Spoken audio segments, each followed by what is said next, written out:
When I was a young girl, something happened to me that I buried so deep I sometimes convinced myself it hadn't been real. An adult male who volunteered at my school sexually abused me throughout an entire school year. He wasn't a teacher, just a volunteer who had access to students and took advantage of that trust in the worst possible way. The abuse happened regularly, hidden in plain sight while everyone around us remained oblivious.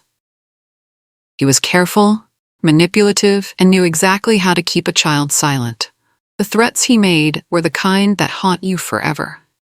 He told me he would kill my family if I ever told them what was happening, and then he'd take me to live with him once they were dead. He called what we did our special secret that nobody else could ever know. I was just a child, and I believed every word. The next year, my family moved to a different area, for reasons completely unrelated to what had happened to me. I changed schools, and suddenly I was free from him. I never had to see him again, never had to endure his presence or his touch. But the damage was already done, buried deep inside me like a splinter I couldn't reach. I never told anyone what had happened. Not my parents, not my new teachers, not my friends. The threats he'd made echoed in my head whenever I considered speaking up. More than that, I felt an overwhelming sense of shame that I couldn't articulate or understand at that age. So I did what many survivors do. I pushed it down. I tried not to think about it. I built walls around that memory and focused on moving forward with my life. Many years passed. I grew up, went to college, started a career, built a life that looked normal from the outside. But that buried trauma had a way of surfacing in unexpected moments, coloring my relationships and my sense of self in ways I didn't always recognize. Then one day, a friend confided in me about something similar that had happened to her as a child. As we talked, I found myself sharing my own story for the first time. The words came out haltingly, filled with shame and fear even all these years later. My friend listened with compassion, and then she shared how her situation had been handled. She had told a trusted adult right away. The perpetrator was reported, tried in a court of law, convicted, and jailed for a long time. Everything had been wrapped up neat and tidy with justice served. My friend grew angry as I finished my story. She was angry at me for never telling anyone, even years later when I was safe. She pointed out that by staying silent, I might have allowed him to hurt other children. Her words stung because part of me had wondered the same thing over the years. But I tried to explain my reasoning. By the time I was old enough to fully understand what had happened and consider reporting it, the statute of limitations had already passed. I couldn't press charges even if I wanted to, and telling people about it without a trial or conviction would legally be considered slander. He could sue me for defamation. I felt trapped by time and law, powerless to do anything about what had been done to me. So I'd stayed silent, convincing myself there was no other option. But after that conversation with my friend, something shifted inside me. Her words kept nagging at me, stirring up feelings I'd worked hard to suppress. Was there really nothing I could do? No way to get any kind of justice or closure after all these years? I couldn't stop thinking about it. The anger I'd buried alongside the memories started to surface. I began to wonder if there might be some way, any way, to make him acknowledge what he'd done. I started by doing what anyone does in the modern age. I looked him up online. A basic Google search combined with social media searching was all I needed. Within minutes, I found him. He was living far away from where I was now, several states over. I wasn't sure if that distance was a good thing or a bad thing for whatever I was planning, though I had no definite plan yet. His social media profile was very public, completely open for anyone to view. As I scrolled through his photos and posts, I got some news that absolutely rattled me to my core. He had terminal cancer. The posts from him and comments from others made it clear this wasn't a recent diagnosis. He'd been sick for a while. From what I could piece together, it didn't seem like he was going to drop dead the next day, but it was clear his time was limited. This revelation changed everything. If I wanted any kind of closure or acknowledgement from him, it was now or never. Once he was dead, that door would close forever. I stared at his profile picture, this older, frailer version of the man who'd haunted my nightmares. I felt a strange mixture of emotions, fear, anger, and something else I couldn't quite name. I made a decision. I sent him a friend request on social media. My hands shook as I clicked the button, and then I waited, my heart pounding. Would he even remember me? Would he accept? Part of me hoped he'd ignore the request so I could just forget this whole idea. But he accepted within a day. Seeing that notification made me feel sick, but I'd come this far. I sent him the first message, keeping it simple and non-threatening. Hey, I'm from that school. Do you remember me? I used my real name, the name I'd had as a child. I waited for his response, each minute feeling like an hour. When his reply came, it was brief. Yes.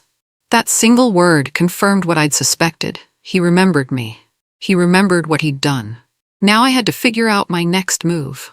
I decided to ask for his phone number. I needed to hear his voice, to have a real conversation, not just text exchanges that could be easily ignored or deleted. I typed out my request carefully. I just want to talk to you. I tried to sound casual, non-threatening, like this was just an old acquaintance reaching out. His response came quickly, and it wasn't what I wanted to hear. He said he didn't think that was a good idea. I could feel my opportunity slipping away. I had to convince him, had to make him feel safe enough to engage with me. So I lied. I crafted my response carefully, playing on what I thought he might want to hear. It's been so long, there's nothing that could happen. I'm not mad, just sad more than anything, and I just want to talk. Now that I'm older, I want to understand. It worked. He believed me. Within an hour, he sent me his phone number. My heart raced as I saved it in my contacts. I tried calling him immediately, my hands trembling as I pressed the dial button.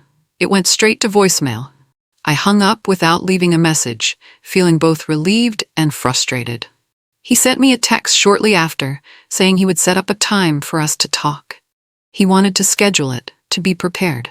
Fine. I could be patient. The delay only gave me more time to think about what I was really trying to accomplish and how I would do it. I spent the next week rehearsing in my mind what I would say, how I would get him to admit what he'd done. I researched recording laws and discovered I lived in a one-party consent state, meaning I could legally record our conversation without telling him. About a week later, he called me at the scheduled time. I was ready, my recording app already open and running on my phone. I answered, and the moment I heard his voice, everything came flooding back. But he sounded different than I remembered. He sounded sick, old and sick, not intimidating like he used to be, not scary anymore, just a dying man on the other end of a phone line. I barely remember the specifics of that conversation now. I went through much of it on pure adrenaline, shaking like a leaf despite my preparation. He asked me what I wanted, why I was reaching out to him after so many years. I took a breath and gave him the line I'd practiced. I just need to hear from you what you did to me so I know I'm not crazy. I needed him to say it out loud, to acknowledge what had happened. He said he couldn't do that. His refusal was calm, almost rehearsed, like he'd anticipated this conversation. But I'd anticipated his refusal too. I told him he owed it to me after what he'd done. I reminded him that it had been so long ago that the statute of limitations had expired, so there was nothing that could be done about it legally.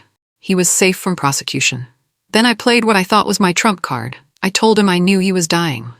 I suggested that talking about it would clear his conscience, give him peace in his final months. Win-win, right?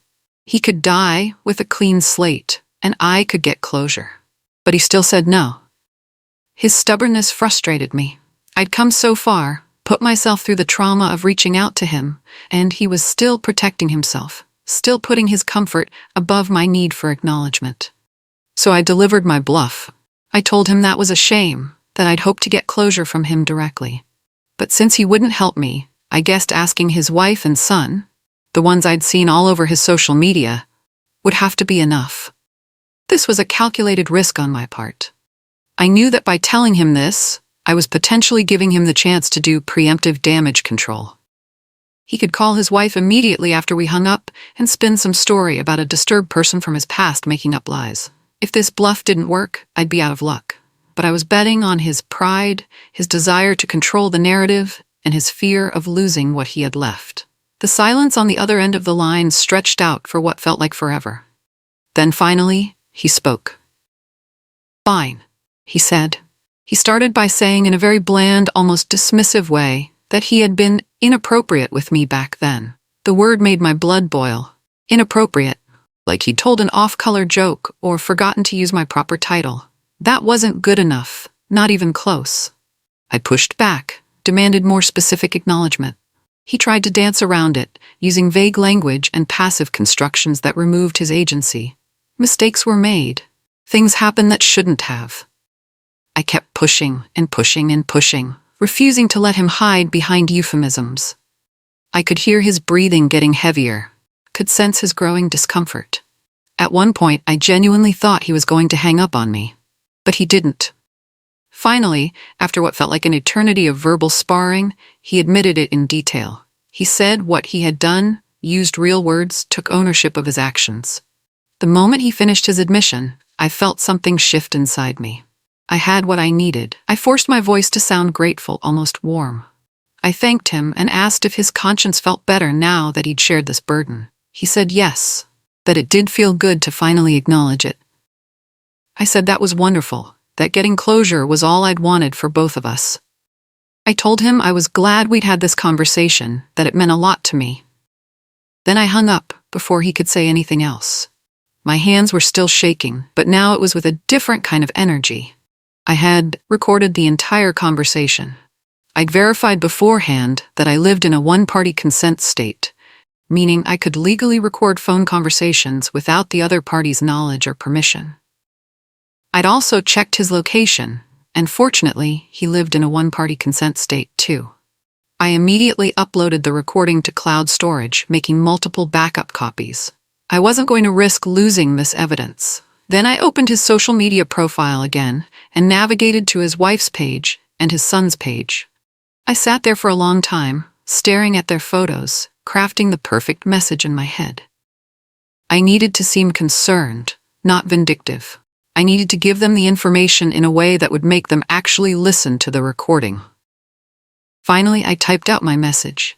I explained that I had found them as a mutual contact on social media. I mentioned that since he was nearing the end of his life, I thought they might appreciate knowing some of the memories he'd shared with me about the time he volunteered at a school years ago.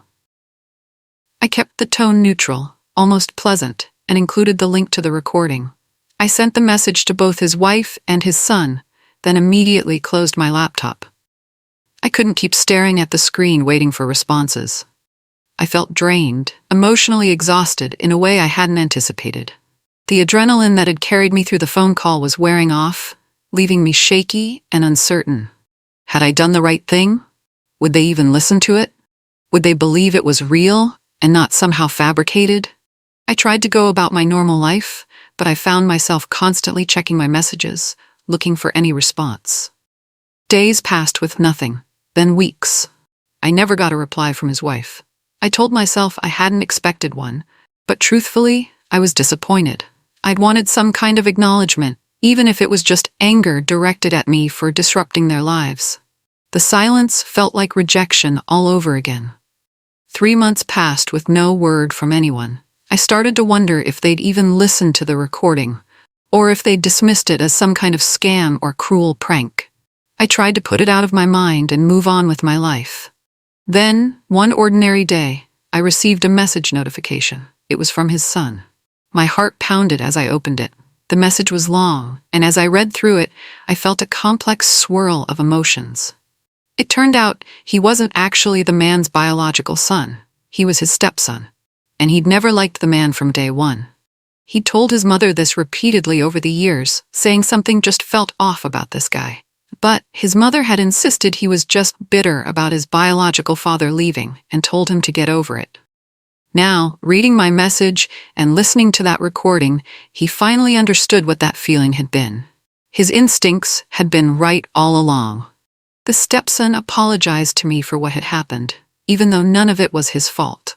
They hadn't even known this man back when he'd abused me. He'd come into their lives years later. But the stepson felt compelled to apologize anyway, to acknowledge the harm on behalf of his family. Then he told me what had happened after his mother listened to the recording. I sat there reading his message over and over, barely able to believe what I was seeing.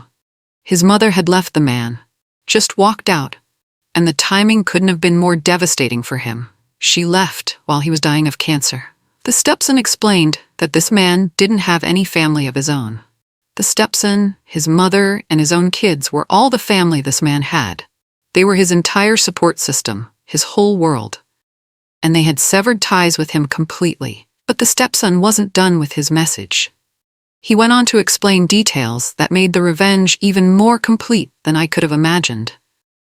The wife had never actually married this man. They'd been together for years, but never made it legal.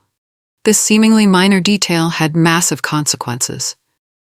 When she decided to leave him, there was no marriage to dissolve, no legal entanglement to slowly unwind through the court system. She could just walk away. And even if they had been married, the stepson pointed out, it wasn't like there would have been time for the man to contest anything in court. He was fading fast, his cancer advancing rapidly. Legal proceedings can take a year or more to settle, sometimes even longer. He didn't have that kind of time. He was trapped by his own mortality, unable to fight back or change the situation. The stepson continued with more details that painted an increasingly bleak picture of the man's final months. When the wife left, she took all the money with her. It had been her money anyway. He hadn't worked in a long time due to the cancer and its treatments. He'd been completely financially dependent on her. Without her income and support, he suddenly found himself broke and alone.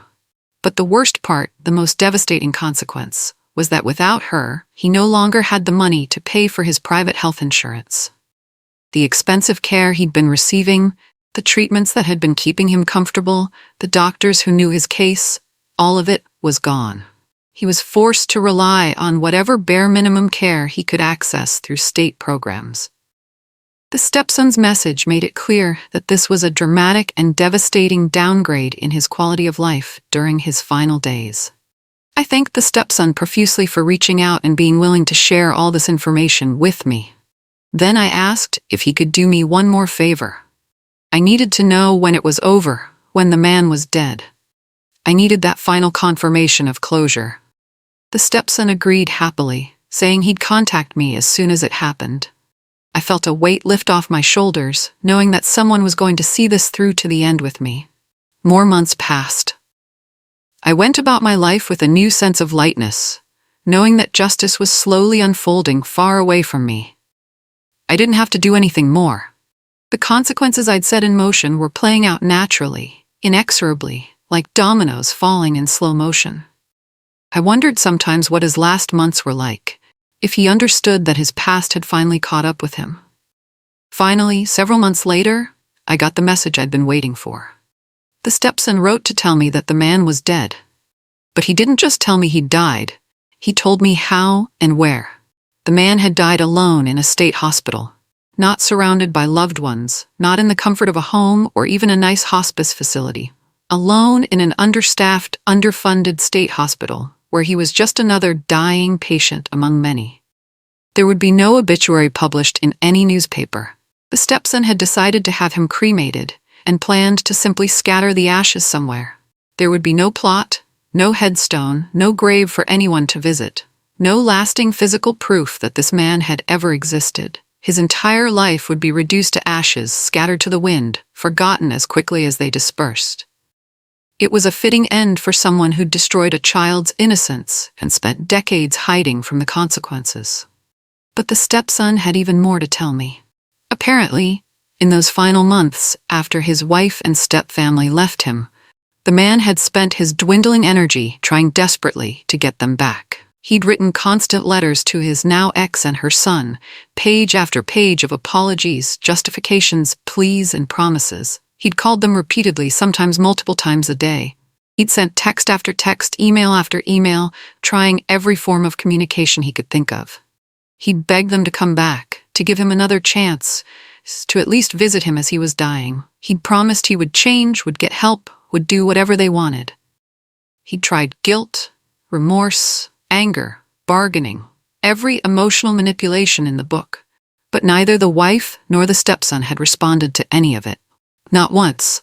They'd blocked his calls and his texts. They'd returned his letters unopened or simply thrown them away. The man died knowing that what he had done decades ago had eventually ruined his life and taken away everything that mattered to him. He died knowing that his secrets had been exposed, that the people he'd built a life with knew the truth about who he really was. He died knowing that his wife, his partner of years, had found him so repulsive once she learned the truth that she'd left him alone to face death. He died knowing his stepson, who he'd tried to have a relationship with for years, had been right to distrust him all along. He died in pain, scared, lonely, and abandoned, with plenty of time to think about why he deserved exactly what he got.